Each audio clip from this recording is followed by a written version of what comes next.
सवाल पूछा जाता है एपी से कि भाई अगर 5 है, फिर A2 मुझे नहीं पता, फिर A3 मुझे नहीं पता और A4 पता है और A पता है, तो क्या मैं A2 और A4 निकाल सकता हूँ? तो भाई देखो, A2 निकालने के लिए मुझे पता होना चाहिए A प्लस डी, क्योंकि A2 का सूत्र होता है A plus D, A plus n minus 1 into D से। और A3 निकालने हैं तो भाई मेरा सूत्र आता है A प्लस 2D। यानी कि दोनों मामलों में अगर A और D पता हो जाएगा तो बात समझ में आ जाएगी।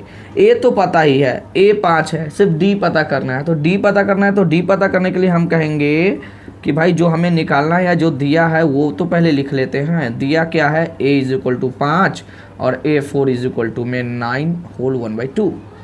मैं कहूँगा चूँकि A4 बराबर होता है A प्लस 3D और A4 कितने के बराबर है, 9.5 के बराबर है। A कितना है, A 5 है, तो यहाँ से मैं D की वैल्यू निकाल लूँगा। चूँकि 9 दूनी 18 19/2 और ये 5 इधर आ जाएगा तो माइनस के साथ आएगा, तो 3D बराबर उधर। यहाँ फिर 5 दूनी 10, 10 में से 19, 19 में से 10 गया तो 9, 9/2 इज इक्वल टू में 3D। 3 से 9 कटा, यानी कि मेरे पास जो आंसर आया D की वैल्यू वो आ गई 3/2।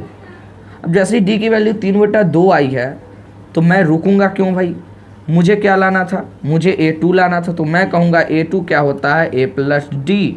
A कितना है 5, D कितना है 3/2, तो 5 दूनी 8, सॉरी 5 दूनी 10, 10 3 13, 13/2 हो जाता है मिस्टेक भाई।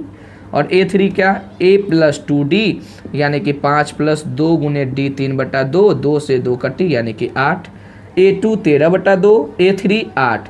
इस प्रकार आपसे अगर A5 पूछे तो चलो A5 तुम मुझे कमेंट में बताओ कि A5 की वैल्यू क्या होगी। मिलते हैं अगले वीडियो में।